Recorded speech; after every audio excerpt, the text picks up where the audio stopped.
Adam Shaheen, the man, the myth, the legend. He was traded to the Miami Dolphins for the 2017 second round pick. He accumulated 249 yards and 4 touchdowns in 3 seasons, and he was consistently injured, and he was traded for a 6th round pick.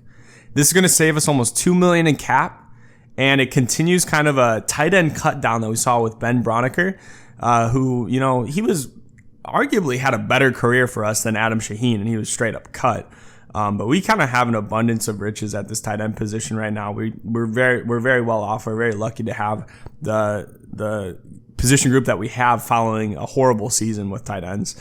And my question is, could the Bears be priming to actually make a free agency move? They've been cutting down a lot of cap before these players have even reported to training camp. So it's a little suspicious to me. Yeah, it's interesting. I think that, they would have taken this Adam Shaheen deal no matter at what point it was at in this offseason. I think moving him, it got rid of a lot of dead cap, and, that was definitely a priority. Unfortunately, the baby Gronk era, which he was termed when he came here to Chicago, is over. And he's just someone that he really never really stuck, never really found his footing. People really wanted to... He came from a Division II school, and people really wanted to believe that he could... really live up to something along that Gronk image, but it never really quite panned out. He was never consistent, never even in the red zone, never could really use his body to get positioning over DBs. Wasn't very physical for someone his size, so it just never really worked out. He got a lot of 2-point conversions. That was like his key specialty, was 2-point conversions. The man probably had like 4 of them, I believe. Like ridiculous just amounts of 2-point conversions. And those obviously don't show up on the scorecard, but hey, I mean, he's got his role. But ultimately, I mean, I remember in 2017, his rookie season, I was actually left kind of feeling inspired by his performance. Like, I thought that he had a fairly decent performance that year, and he was playing pretty well, and that's where the vast majority of his performance came from, was actually his rookie year.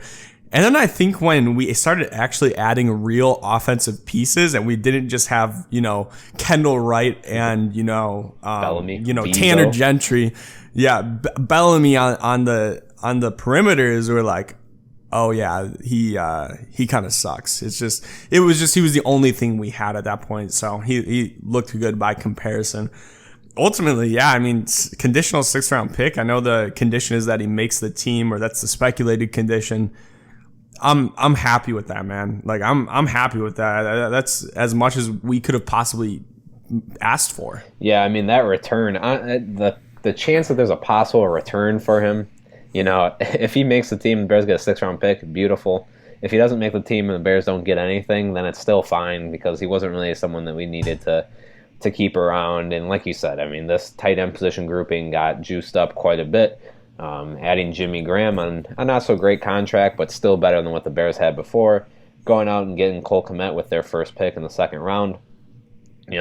Those were 2 solid moves that really at least set up this position group to be a lot better than it has been over the past 3 years. And like you said, yeah, the Bears have done a lot of cutting down. I mean, Braunecker, Shaheen, and Burton, who are basically the main 3 tight ends, except Jesper Horsted saw a little bit of action, in the tail end of last year, So basically the people... I mean, even Demetrius Harris, I mean, he's better than Adam Shaheen, and we signed him right off the on a futures contract or something. Yeah.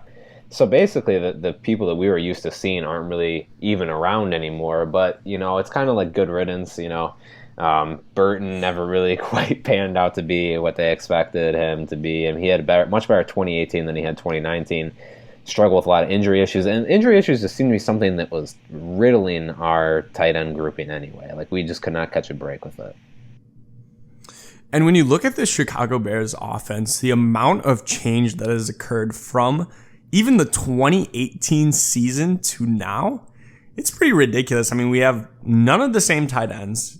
Taylor Gabriel's gone. Yep. We brought in a bunch of new wide receivers. Cordell Patterson, Jordan Howard is gone. We have David Montgomery. Really, the only key staples on this offense, as far as weapons go, is Tariq Cohen Allen Robinson and Anthony Miller. And, obviously I believe in Allen Robinson and Anthony Miller. I don't know if it's in the Bears' best interest to re-sign Tariq Cohen. I think that's going to be really determined from this year. But I think, Ryan Pace has really done a good job adding offensive weapons, even after the fact that he spent so much money in 2018 on so many of these guys. And he's also not been hesitant to admit his wrongdoings. And that's what I like so much about, Ryan Pace is I feel like he has a very realistic perspective on his performance as a GM. And I think that has made him a better GM year after year. Like, he realized throughout his first 3 years the mistakes he made in the way he drafted players. And since then, he's been drafting, absolutely on fire. He hasn't had all the picks for us to see, but he's been drafting pretty damn good. We're going to see what his pick is next year in the first round. But all the late round picks have been, kind of actualizing into something. And I think he had a great draft this previous season. So ultimately, 6th round pick for Adam Shaheen is all we can ask for. And it just kind of shows, again, Ryan Pace is willing to make his mistakes. That seems to be the theme of this offseason. Yeah, I mean, you can't be too connected to Adam Shaheen just because he was a 2nd round pick. I mean, it's obvious that he wasn't really ever going to pan out was what was originally expected of him. And he was a high second, too. Though. Yeah. He was a really high second. Yeah, and he was kind of a stunning pick at that. Shocked a lot of people when the Bears went out to make that move. And with Pace, I think in his drafting, I think that he probably has equal hits and misses. I think that his hits, but that's pretty good for drafting. Yeah, I think his hits have been more impactful than his misses. I think obviously his most glaring miss has been Trubisky, and I think the Shaheen pick was a bungled one. But when you think about the players that he's hit on, like Roquan, like Eddie Jackson, Bilal Nichols, a lot of these like later round players, which for whatever reason seems to be where Roy Robertson, Harris, undrafted. Yeah, exactly. Scooping up these players. I mean, Tariq Cohen, of course, he was kind of a very quality pick that didn't come extremely high up in the draft. So, Akeem Hicks off in free agency, like, geez. Yeah, a lot of good moves, and he's made his fair share of mistakes, but I mean, being able to move on from Shaheen, even though it was someone that he was probably really dead set on having pan out for this team, is it does show that he's willing to at least part ways and not be so connected to his players. Hey guys, like our video, subscribe, and check out our bi-weekly podcasts on Apple Podcasts. Thanks.